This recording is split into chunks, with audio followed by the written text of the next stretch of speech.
Meu nome é Ruth. Era ação de graças, e minha irmã, Madison, se levantou à mesa, o sorriso ensaiado e presunçoso que eu conhecia tão bem estampado no rosto. Antes de cortarmos o peru, ela anunciou: há algo que precisamos dizer. Um silêncio gélido tomou conta do ambiente. Os garfos pararam no ar. Meu estômago se contraiu. Eu conhecia aquele tom. Era o mesmo que ela usava quando me fez ficar de castigo aos 13 anos por uma festa a qual eu nem sequer fui. Fizemos uma votação em família, ela continuou, varrendo a sala com o olhar, como uma rainha da beleza prestes a ser coroada. E decidimos que você não é mais da família. O choque foi seguido por aplausos. Minha prima Cristina batia palmas como se estivesse em um show. Meu tio Ada ergueu o copo de vinho e brindou. Até minha própria mãe riu e disse: bem, alguém tinha que dizer. Eu fiquei ali, paralisada, olhando para o meu prato.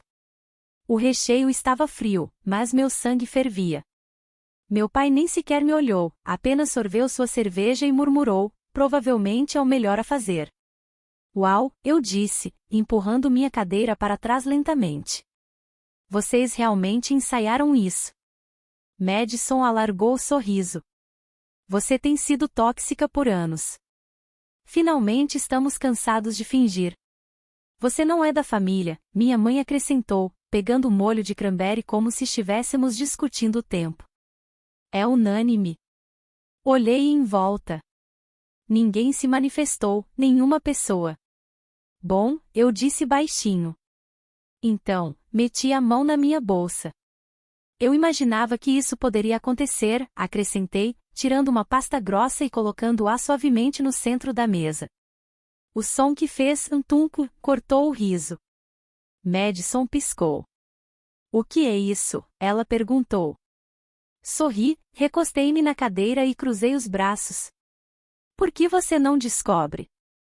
Ela pegou a pasta e a abriu, a boca já contorcida naquele sorrisinho presunçoso que ela sempre usava quando achava que estava ganhando.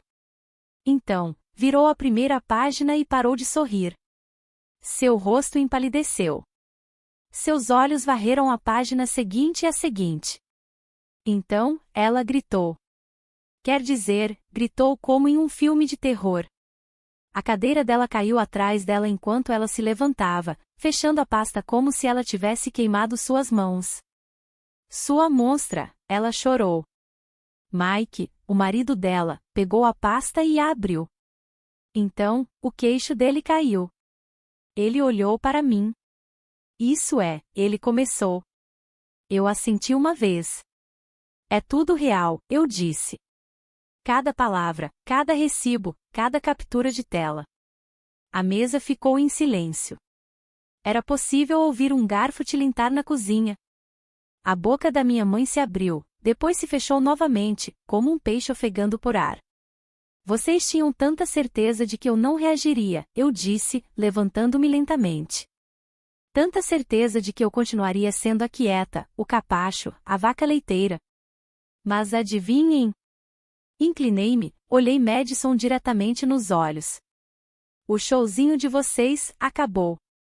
Deixe-me contar como chegamos a este ponto. Porque Madison não acordou um dia e decidiu que eu não era da família. Essa decisão foi construída ao longo de anos. Tijolo por tijolo, comentário por comentário, traição por traição. Eu nunca fui a favorita deles. Nem de perto. Madison era a estrela, a garota de ouro. Notas excelentes, um sorriso enorme, sabia como encantar um ambiente. Ela conseguia mentir na cara de alguém e fazer com que a pessoa agradecesse por isso. Eu, por outro lado, era quieta, reservada. Não precisava de atenção, e eles odiavam isso. Eles interpretavam meu silêncio como fraqueza. Eu me mudei aos 19 anos, paguei a faculdade sozinha, trabalhei em 2 empregos, nunca pedi ajuda. Enquanto isso, Madison reprovou em 2 cursos, foi para a Europa se encontrar, depois voltou para casa e se casou com Mike, o equivalente humano de um perfil do LinkedIn em um blazer. O casamento. Paguei metade. Meus pais não podiam pagar, mas, de alguma forma, conseguiram fazer um cruzeiro de 2 semanas logo depois. Eu não reclamei. Nunca reclamei. Mesmo quando brincavam que eu era a contadora da família, continuei ajudando. Pagando a cirurgia dentária do meu pai, mandando dinheiro quando minha mãe dizia que a conta de aquecimento estava atrasada.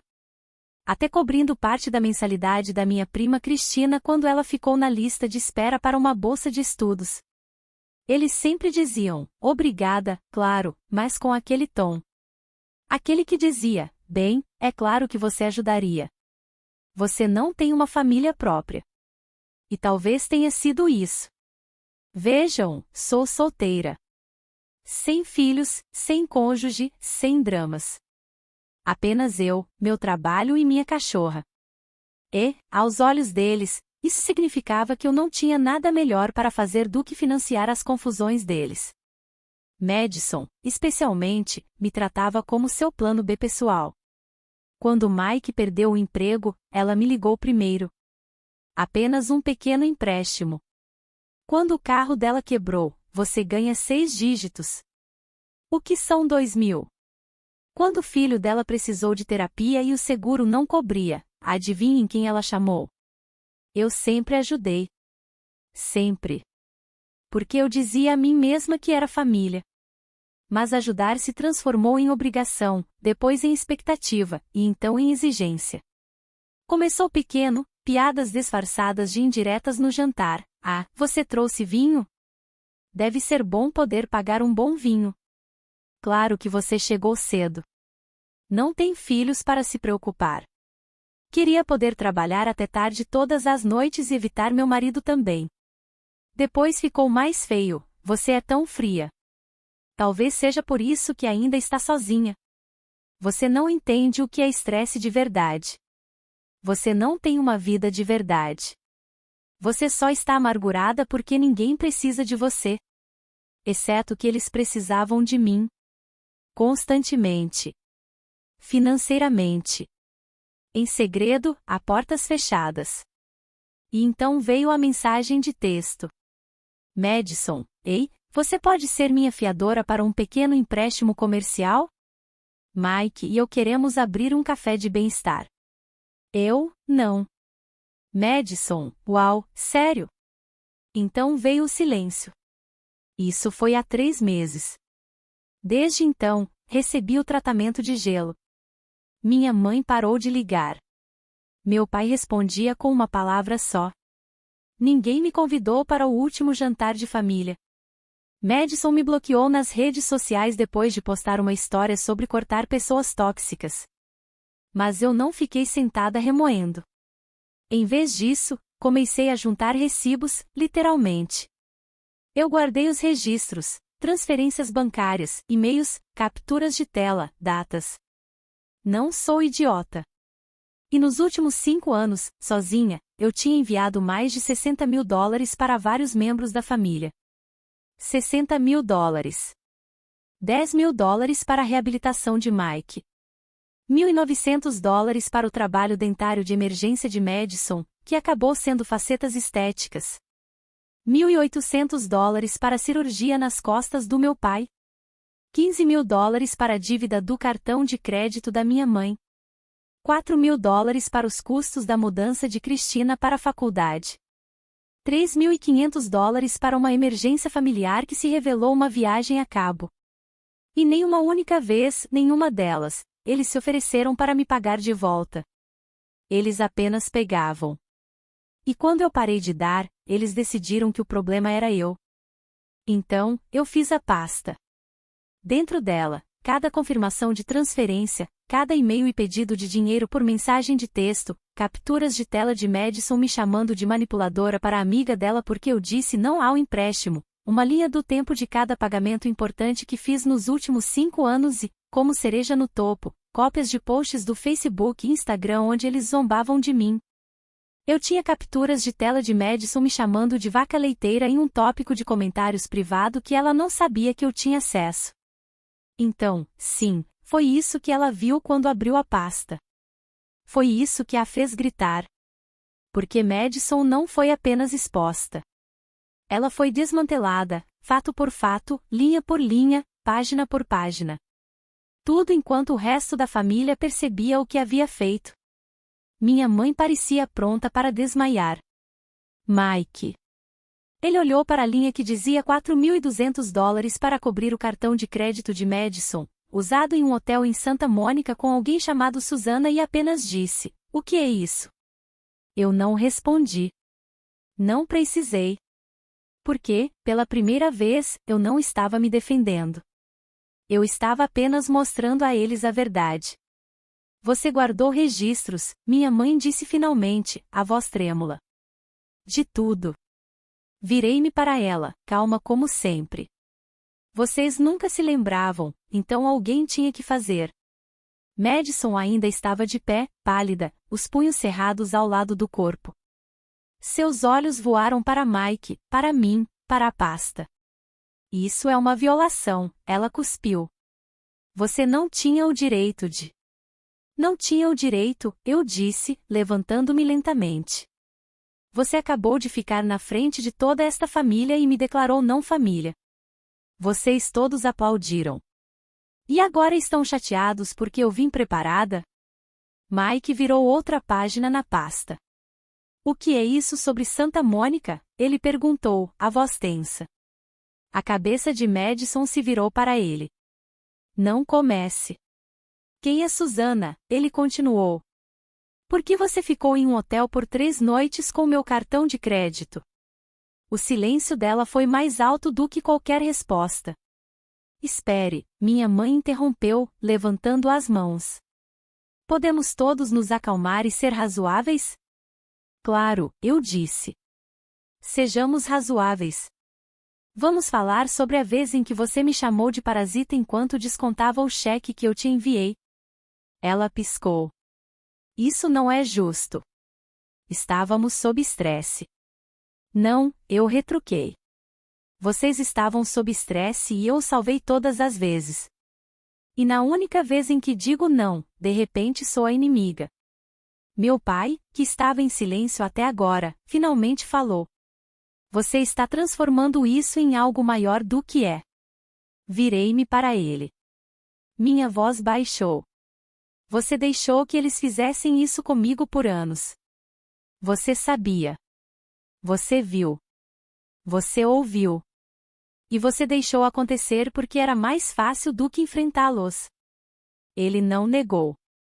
Madison bateu a mão na mesa. Você só está amargurada porque ninguém precisa mais de você. Errado, eu disse friamente. Não estou amargurada. Eu terminei. Ela soltou uma risada amarga. Você é patética. Sabe o quão dramático tudo isso parece? Trazer uma pasta, imprimir capturas de tela. Você acha que isso te torna a vítima? Você só está provando que é uma controladora. E você está apenas provando, eu disse, que só se importava comigo quando eu estava pagando suas contas. Você não pode bancar a mártir, ela gritou. Você escolheu ajudar. Não precisava. E ainda assim, eu disse, dando um passo à frente, vocês esperavam isso todas as vezes. Até que não era mais ajuda. Era dever. E quando eu parei, vocês me expulsaram da família. Minha voz falhou, não de tristeza, mas de raiva. Vocês não queriam uma irmã. Queriam uma carteira com pernas. Mike se levantou agora, segurando a pasta. Isso é verdade? Ele perguntou, olhando para Madison. Tudo isso? Madison olhou para ele e, pela primeira vez, não teve uma resposta. Nenhuma lágrima falsa, nenhuma esquiva, apenas silêncio. Você mentiu para mim, ele disse. Sobre o hotel, sobre o dinheiro, sobre ele. Você fez parecer que ele era louco. Eu tive que, ela explodiu. Ele estava virando todo mundo contra mim. Eu não estava, eu disse. Você fez isso sozinha. A sala ficou em silêncio novamente. Então, minha mãe se inclinou para a frente e tentou mais uma vez. Sua voz suavizou. Escute, querida. Talvez tenhamos exagerado, mas ainda somos família e família briga. Vamos apenas deixar isso para trás. Eu a interrompi. Você não está me ouvindo. Ela piscou. O quê? Não estou pedindo paz. Não estou pedindo perdão. Estou dizendo que terminei. Madison zombou. Ah, pare de fingir que este é um grande momento. Você já disse isso antes. Eu a olhei diretamente nos olhos. Não assim. Meti a mão no bolso do casaco e tirei outro envelope. E agora? Meu pai perguntou, claramente exausto. Joguei-o na mesa. Mike o pegou antes que escorregasse. Ele o abriu. Leu a primeira linha. Seus olhos se arregalaram. O que é isso? Ele sussurrou.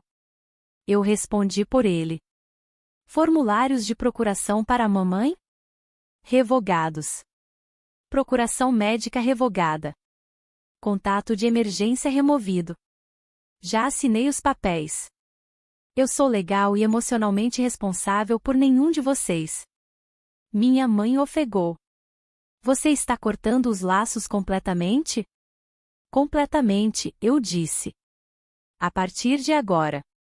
Você está sendo egoísta, ela disse, as lágrimas agora se formando. Cometemos erros, mas ainda somos sua família. Virei-me para ela e minha voz baixou novamente, calma, final. Não, não são. Peguei meu casaco, olhei para eles uma última vez e saí pela porta, deixando-os no meio do jantar de ação de graças, atordoados e sem palavras, cercados por comida fria e verdades feias. Saí e não olhei para trás. Não porque não doesse. Doeu.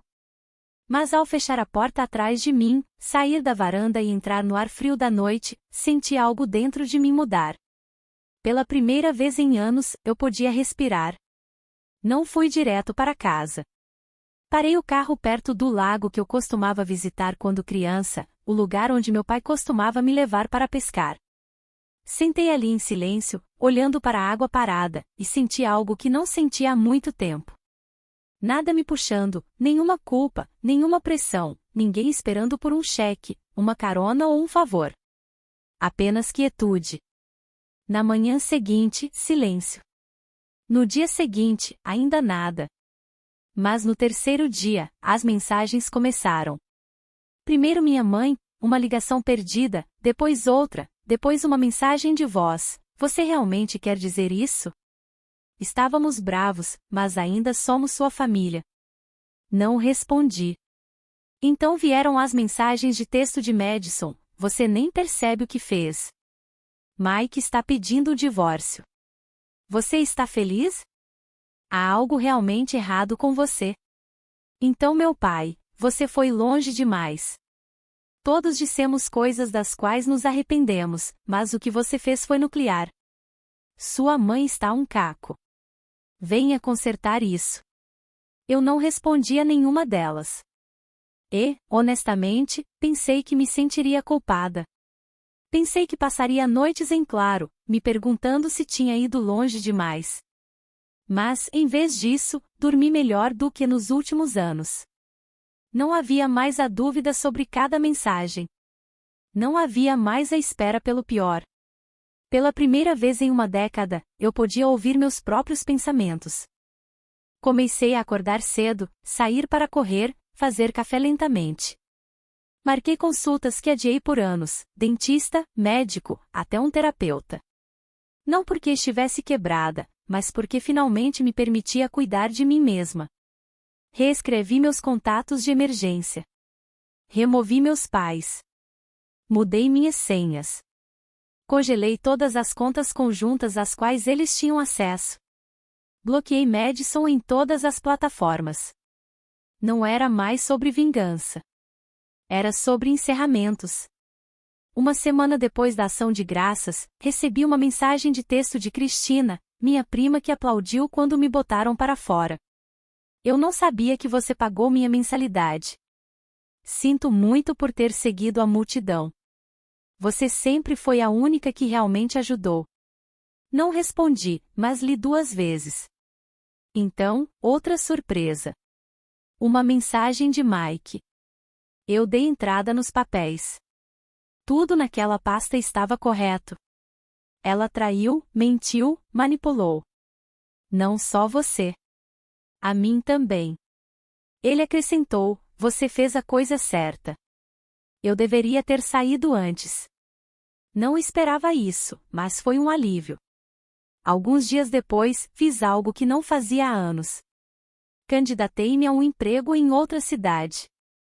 Não porque estivesse fugindo, mas porque finalmente estava livre. Chega de você deveria ficar perto de casa. Chega de quem vai cuidar dele se você for embora. Pensei que aquele fosse o fim. E, de certa forma, foi. Mas com pessoas como eles, nada termina de forma limpa, especialmente quando começam a sentir as consequências da sua ausência. As primeiras semanas após o Dia de Ação de Graças foram calmas, lindamente e estranhamente calmas. Sem chamadas, sem culpa, apenas paz. Até o Natal. Recebi uma mensagem de texto da minha mãe, apenas uma foto.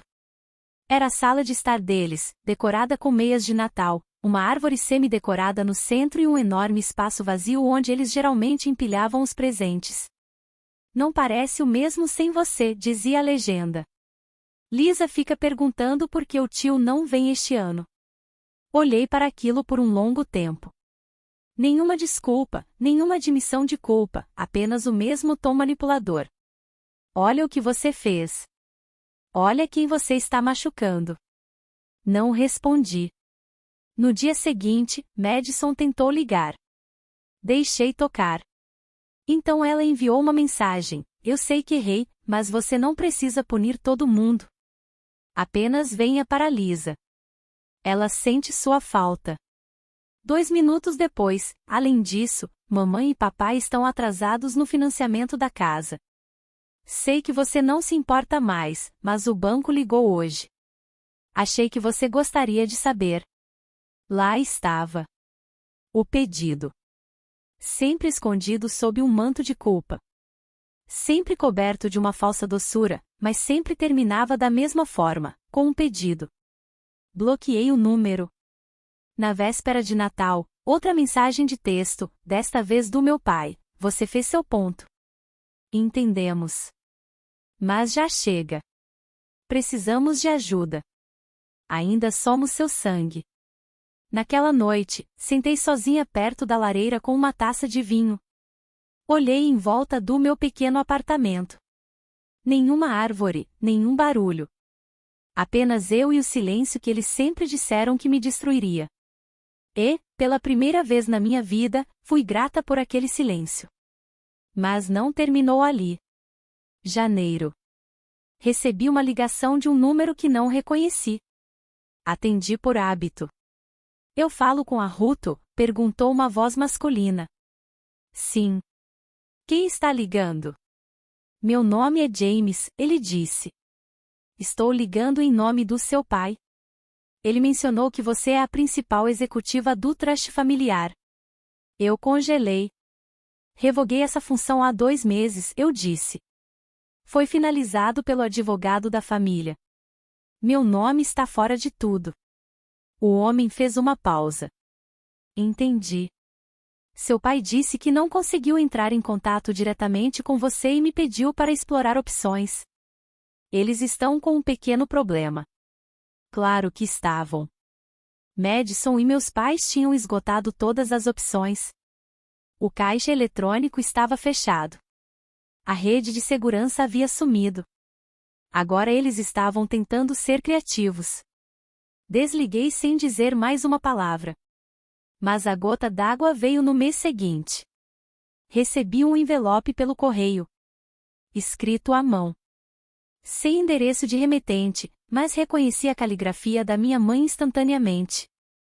Dentro havia uma carta, 3 páginas. A primeira página era toda sobre arrependimento, dissemos coisas com raiva. Você sempre foi a forte. Nunca percebemos o quanto dependíamos de você. A segunda página virou para a culpa, a saúde do seu pai não está boa. Madison está completamente sozinha agora. Estamos preocupados com a Lisa. Ela está com dificuldades. E a terceira página, esse era o anzol. Estamos vendendo a casa, mas estamos afundados na hipoteca. Só precisamos de uma pequena ajuda para superar isso. Então nunca mais pediremos. Por favor, Ruth, faça isso pelo seu pai. Faça pela família. Sentei com a carta por um tempo, me permiti sentir cada gota do que eles queriam que eu sentisse. O peso da responsabilidade, a pontada da obrigação, a necessidade angustiante de consertar o que estava quebrado. Então, dobrei a carta, levantei, fui para a cozinha e joguei-a no lixo. A verdade é que eles não estavam pedindo ajuda. Eles estavam pedindo acesso novamente. Não me queriam de volta na família. Queriam a versão de mim que não dizia não. Aquela que pagava silenciosamente, sacrificava silenciosamente, sofria silenciosamente. Mas essa versão de mim, ela se foi. Não sou mais o bode expiatório deles. Não sou a galinha dos ovos de ouro deles. Eu terminei. E a parte mais aterrorizante para eles? Estou muito bem sem eles. Consegui um novo emprego, mudei-me para uma nova cidade, um lugar maior, uma página em branco. Comecei a fazer trabalho voluntário nos fins de semana, não porque alguém precisasse de mim, mas porque eu queria. Construí uma vida onde ninguém me liga às 23 horas para cobrir um erro que eles se recusam a admitir. Onde não sou punida por ser independente. Onde a bondade não é usada como alavanca.